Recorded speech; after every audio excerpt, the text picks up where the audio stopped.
রাধে রাধে। জয় ভগবান কৃষ্ণ।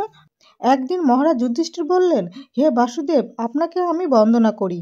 আপনি ত্রিলোকের সুদায়ক, বিশ্বেশ্বর, বিশ্বপালক ও পুরুষোত্তম। আমার একটি সংশয় আছে। অগ্রহায়ণ মাসে শুক্লপক্ষের যে একাদশী, তার নাম কি? বিধি বা কি? কোন দেবতা এই একাদশীতে পূজিত হন তা আমায় বলুন।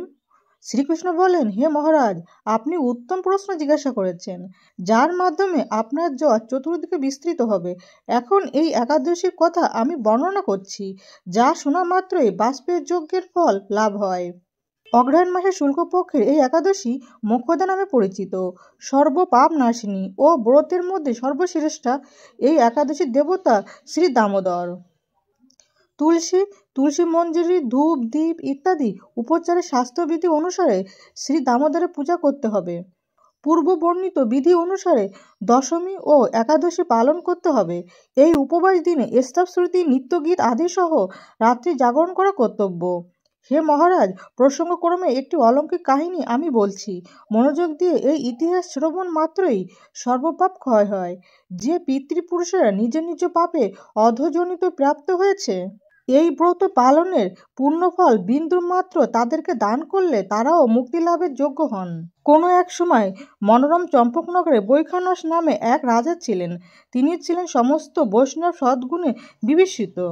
প্রজাদের তিনি পুত্রের মতো পালন করতেন। তার রাজ্যে বহু বেদজ্ঞ ব্রাহ্মণ বাস করতেন। রাজ্যে সকলেই ছিল বেশ সমৃদ্ধিশালী। একবার রাজা স্বপ্নে দেখলেন যে তার পিতা নরকে পতিত হয়েছেন। তা দেখে তিনি অত্যন্ত বিস্মিত হলেন। পরের দিন ব্রাহ্মণদের ডেকে বলতে লাগলেন, হে ব্রাহ্মণগণ, গত রাত্রিতে স্বপ্নে নরক যন্ত্রণায় পিতাকে কষ্ট পেতে দেখে আমার হৃদয় বিদীর্ণ হয়েছে। তিনি আমাকে লক্ষ্য করে বলতে লাগলেন, হে পুত্র, তুমি আমাকে নরক সমুদ্র থেকে উদ্ধার করো। তার সেই অবস্থা দেখে আমার অন্তরে সুখ নেই। আমার এই বিশাল রাজ্য, স্ত্রী, পুত্র, কিছুতেই আমি শান্তি পাচ্ছি না। কি করি, কোথায় যাই, কিছুই বুঝে উঠতে পারছি না। আমার পূর্বপুরুষেরা মুক্তিলাভ করতে পারেন এমন কোনো পুণ্যব্রত, তপস্যা ও যজ্ঞের কথা আমাকে উপদেশ করুন। আমি তা অনুষ্ঠান করব। আমার মতো পুত্র বর্তমান থাকা সত্ত্বেও যদি পিতামাতা পূর্বপুরুষেরা যদি নরক যন্ত্রণা ভোগ করতে থাকেন, তবে সেই পুত্র কি প্রয়োজন? ব্রাহ্মণগণ বললেন, হে মহারাজ, আপনার রাজ্যের কাছেই মহর্ষি পর্বতমুনির আশ্রম রয়েছে। তিনি ত্রিলজ্ঞ। তার কাছে আপনার মুক্তির উপায় জানতে পারবেন।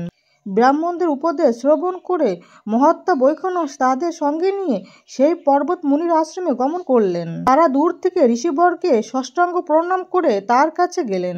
মুনিবার রাজার কৌশল বার্তা জিজ্ঞাসা করলেন। রাজা বললেন, হে প্রভু, আপনার কৃপায় আমার সবই কুশল। তবে আমি একদিন স্বপ্নযোগে পিতার নরক যন্ত্রণা ও কাতর আর্তনাদ শুনে অত্যন্ত দুঃখিত ও চিন্তাগ্রস্ত হয়েছি। হে ঋষিবর, কোন পুণ্যের ফলে তিনি সেই দুর্দশা থেকে মুক্তি পাবেন, তার উপায় জানতে আপনার শরণাগত হয়েছি। রাজার কথা শুনে পর্বতমুনি কিছুক্ষণ ধ্যানস্থ হয়ে বললেন, হে মহারাজ, পূর্বজন্মে তোমার পিতা অত্যন্ত কামাচারী হওয়ায় তার এইরকম অধোগতি লাভ হয়েছে। এখন এই পাপ থেকে মুক্তির উপায় বর্ণনা করছি। অগ্রহায়ণ মাসে শুক্লপক্ষের মোক্ষদা একাদশী পালন করে সেই পুণ্যফল পিতাকে প্রদান করো। সেই পুণ্যের প্রভাবে তোমার পিতা মুক্তি লাভ হবে। মুনির কথা শোনার পর রাজা নিজ গৃহে ফিরে এলেন। সেই পবিত্র তিথির আবির্ভাবে তিনি স্ত্রী, পুত্র সহ যথাবিধি মোক্ষদা একাদশীর ব্রত পালন করলেন। ব্রতের পুণ্যফল পিতার উদ্দেশ্যে প্রদান করলেন। ওই পুণ্যফল দানের সঙ্গে সঙ্গে আকাশ থেকে পুষ্পবৃষ্টি হতে লাগলো। হে পুত্র, তোমার মঙ্গল হোক। এই বলতে বলতে বৈখানস রাজার পিতা নরক থেকে মুক্ত হয়ে স্বর্গ গমন করলেন। হে মহারাজ যুধিষ্ঠির, যে ব্যক্তি এই মঙ্গলদায়িনী মোক্ষদা একাদশী ব্রত পালন করে তার সমস্ত পাপ বিনষ্ট হয় এবং মৃত্যুর পর মুক্তি লাভ করে। এই ব্রতের পূর্ণ সংখ্যা আমিও জানি না। চিন্তামণির মতো এই ব্রতটি আমার অত্যন্ত প্রিয়। এই ব্রত কথা যিনি পাঠ করেন এবং যিনি শ্রবণ করেন, উভয়ই বাষ্পের যজ্ঞের ফল প্রাপ্ত হন। অতএব মোক্ষদা একাদশীর ব্রত কথা সমাপ্ত। বন্ধুরা, আশা করি ভিডিওটি আপনাদের কাছে সামান্য হলেও উপকারে আসবে।